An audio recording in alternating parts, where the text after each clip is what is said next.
बोल लो जी। अक्सा, कैसे आना हुआ? जी, तो मैं आपका यहाँ इंटरव्यू लेने आई हूँ मैडम। अच्छा, वो किस सिलसिले में गई? तो आप क्या बताना पसंद करेंगी कि आपकी क्वालिफ़िकेशन क्या है? यहाँ पे आप क्या करती हैं? मीन्स के अच्छा, ठीक है। मैं डॉक्टर अनीला फक्सत हूँ, कंसल्टेंट OBGY, और मैंने MCPS किया हुआ है, मास्टर सेक्सुअल रिप्रोडक्टिव हेल्थ मैंने UK से किया हुआ है, और इसके अलावा MRC OG पार्ट 1 किया हुआ है, और जो है इनफर्टिलिटी में भी मैंने बहुत कुछ जो है सर्टिफिकेशन वगैरह कोर्सेज़ किए हैं। तो थैंक यू सो मच कि आप यहाँ पर आएँ। और इसके अलावा तो doctor, if you don't mind, क्या आप मुझे बता सकती हैं कि हर जगह सीज़र, नॉर्मल के लिए भी अगर लोग जा रहे हैं तो सीज़र हो जा रहे हैं, आखिर वजह क्या?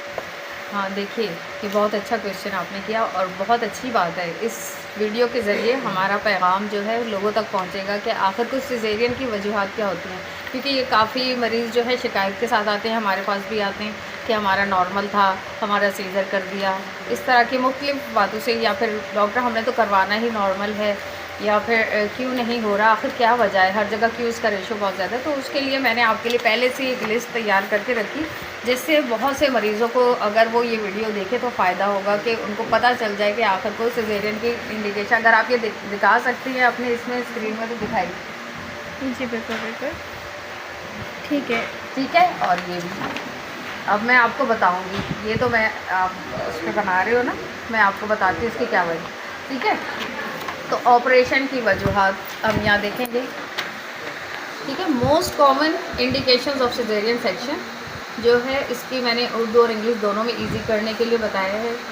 फर्स्ट ऑफ ऑल, अगर मरीज़ा की हड्डी छोटी है, कोई पेशेंट फर्स्ट प्रेगनेंसी में आती है और हम उसकी पेल्विक असेसमेंट 37 वीक्स पर करते हैं, और अगर उसकी बोन ही इतनी ना हो कि उसमें से बेबी उसका आसानी से डिलीवर हो सके, जैसे कि नॉर्मल बोन्स की भी टाइप्स होती हैं, तो वो अगर वो उस पर पूरी नहीं उतर रही पेशेंट की बोन, तो तब होता है, उसको कहते हैं हम CPD या सेफेलोपेल्विक डिस्प्रोपोर्शन, हमारी मेडिकल लैंग्वेज में कहा जाता है। और फिर उसके बाद जो है, अगर हम देखें कि अगर पेशेंट जो है बहुत ज़्यादा हाई BP के साथ आई, और ये हाई BP में क्यों ऑपरेशन होता है कि अक्सर पेशेंट जो है झटकों पे उसको झटके आने लगते हैं और पेशेंट की जान के लिए ख़तरा बन जाता है ये हाई BP का होना।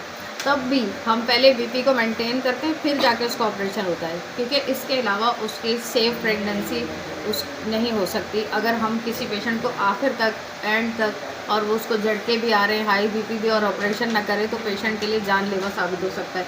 तो वो सेफ साइड पे पेशेंट और बच्चे की जान को महफूज करने के लिए। इसके अलावा अगर ट्विन प्रेगनेंसी हो, ट्विन में भी इसकी भी टाइप्स होती हैं कि ये किस टाइप का ब्रीच है या पहला बेबी ब्रीच है, तो तब तो लाजमी सीज़र होगा। और अगर फर्स्ट प्रेगनेंसी में ट्विंस के साथ है, तब भी मोस्ट चांसेस जो है 99.5% जो है सिजेरियन सेक्शन के होते हैं। बहुत कम होता है अगर पेशेंट की 4th या 5th ग्रेविडा हो, तब जाके अगर उसकी ट्विंस हो, वो भी उसके कैफेलिक यानी कि उसका हेड डाउनवर्ड हो, तब जाके वो नॉर्मल डिलीवरी पे जा सकता है। अदरवाइज ट्विन प्रेगनेंसी में सिजेरियन सेक्शन की ये जो है वन ऑफ द इंडिकेशन है। फिर ये ब्रीच, अगर ब्रीच प्रेजेंटेशन क्यों करते हैं ब्रीच में, इसलिए कि बेबी जो है जो अपनी नॉर्मल पोजीशन में नहीं होता और उसकी जो लेग्स हैं वो नीचे की तरफ होती हैं। ब्रीच की भी टाइप्स होती हैं, और अगर इस टाइप्स पर वो ऐसा नहीं है कि नॉर्मल के चांस हो सके हैं, तो मोस्ट कॉमनली 99.5% सिजेरियन पे जाता है ब्रीच प्रेजेंटेशन, वो भी अगर प्राइमरी में हो। क्यों होता है? क्योंकि अगर बेबी का हेड पहले हो तो वो इजीली डिलीवर होने के चांस होते हैं, लेकिन अगर हेड बाद में हो, पहले उसके पाँव निकल रहे हैं, तो क्या होगा कि उसका हेड स्टक हो सकता है। इस वजह से हम उसे ब्रीच डिलीवरी जो है सिजेरियन सेक्शन की इंडिकेशन बन रही। फिर ये है कोरियोएमिनाइटिस।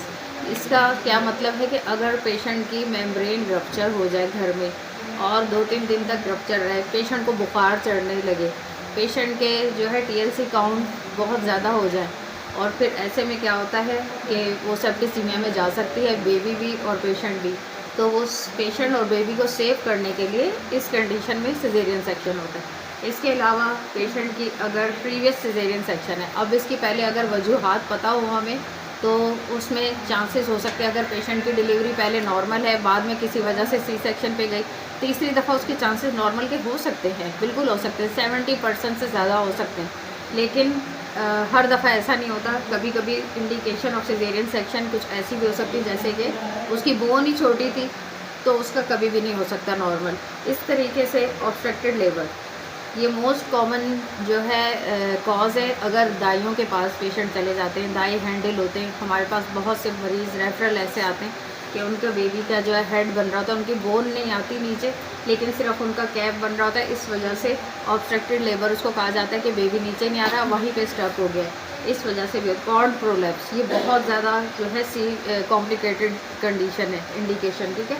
इसमें क्या होता है कि ख़ास तौर पे ये तब होता है जब पेशेंट के जो है जो पानी लाइकर होता है उसको उसकी बहुत ज़्यादा होता है उसकी थैली में, बेबी की जो थैली होती है ना, तो और ये खुद ब खुद फट जाए और एकदम से सामने कॉर्ड हो जाए। ऐसे में बेबी का मोस्टली चांस होता है कि आपका बेबी जो है बचेगा नहीं, ठीक है। उस कंडीशन में इसको कॉर्ड प्रोलैप्स कहते हैं, उसकी कॉर्ड निकल आती बाहर। तो इसको सेव करने के, इसको मैनेज करने के बहुत से तरीक़ेकार हैं, हम इसको मैनेज करना जानते हैं, लेकिन वो होता सिजेरियन सेक्शन है, उसकी जो ट्रीटमेंट है वो सी सेक्शन है। मैनेज करके उसको और उसको हर तरह से सेफली उसको ओटी तक पहुंचा के कॉर्ड को जो है वो सॉफ्टली अंदर करके फिर हम करते हैं। इसके अलावा प्लेसेंटा जिसको आंवर लाल कहते हैं कॉमन ज़बान में, तो उसकी भी इंडिकेशन होती है। प्लेसेंटा प्रीविया हो गया, यानी कि आपका जो जहाँ से बेबी ने आना है उस जगह को प्लेसेंटा ने ही कवर किया हुआ है, तो वहाँ से बेबी कभी भी नहीं आ सकता, वहाँ से ब्लीडिंग ही होगी। और इसी तरह प्लेसेंटा एब्रप्शो, ये अंदर कंसील्ड ब्लीडिंग हो रही होती है, अंदर ही अंदर हो रही होती है पेशेंट को, और वो वैसे किसी को नज़र नहीं आती जब तक कि उसको क्लिनिकली हम असेस नहीं करते। क्लिनिकली असेसमेंट से हमें पता चल जाता है उसको कंटिन्यू कॉन्ट्रैक्शंस आ रहे होते हैं। इसके अलावा प्लेसेंटा एक्रीटा, जिनके प्रीवियस सी सेक्शन होते हैं, अक्सर उनके साथ ऐसा होता है कि उन अंदर प्लेसेंटा चिपक जाता है, ठीक है। तो वो जब उसको हम ऑपरेशन के दौरान निकालेंगे तो पेशेंट बहुत ब्लीड करेगी, पेशेंट हिस्टेरेक्टमी पे जा सकती है, उसको बहुत ज़्यादा मल्टीपल ब्लड ट्रांसफ्यूजन हो सकते हैं। इस वजह से ऐसे पेशेंट सिजेरियन पे और सिजेरियन हिस्टेरेक्टमी पे चले जाते हैं, ठीक है। इसलिए हम अपने सी सेक्शन वाले पेशेंट को डॉपलर अल्ट्रासाउंड कहते हैं कि कहीं ऐसी वाली कंडीशन तो नहीं अंदर हो रही है, इससे हम लोग पेशेंट और हम भी सेटिस्फाई हो जाते हैं। फिर किसी भी वजह से नॉन प्रोग्रेस ऑफ लेबर हो रहा है, लेबर की प्रोग्रेस ही नहीं हुई, एक जगह वो अटक गया है, ठीक है, डिस्टोशिया हो गया, तब भी सिजेरियन सेक्शन। स्कार टेंडरनेस, अगर प्रीवियस उसके 2-3 सिजेरियन सेक्शन हो चुके हैं तो उसके जो पुराना होता है ऑपरेशन उसमें खिंचाव पड़ रहा होता है, यानी कि अंदर से यूट्रस रप्चर होने के चांस हो रहे हैं, पतला हो रहा है स्कार। अक्सर हम पेशेंट के जब सिजेरियन करते हैं सेकंड या थर्ड जब देखते हैं तो स्कार बहुत इतना थिन आउट होता है कि ऐसे लगता है कि वो अगर नहीं अभी सी सेक्शन किया गया होता तो वो फट चुका होता। ये इंडिकेशन है। इसके अलावा प्रीवियस 2, 3 या 4 सी सेक्शन हो वो इंडिकेशन है। और अगर IUGR या स्मॉल फॉर गेस्टेशनल एज हो, आपके बच्चे का वज़न ही नहीं बढ़ा, आपके बच्चे को जो है खून का दौरानिया ही सही नहीं पहुंचा, वो बड़ा ग्रोथ नहीं हुई उसकी, तो तब होता है सी सेक्शन। और एक बहुत कॉमन सी सेक्शन जो आजकल बनती जा रही है वो है सी सेक्शन ऑन डिमांड। हमारी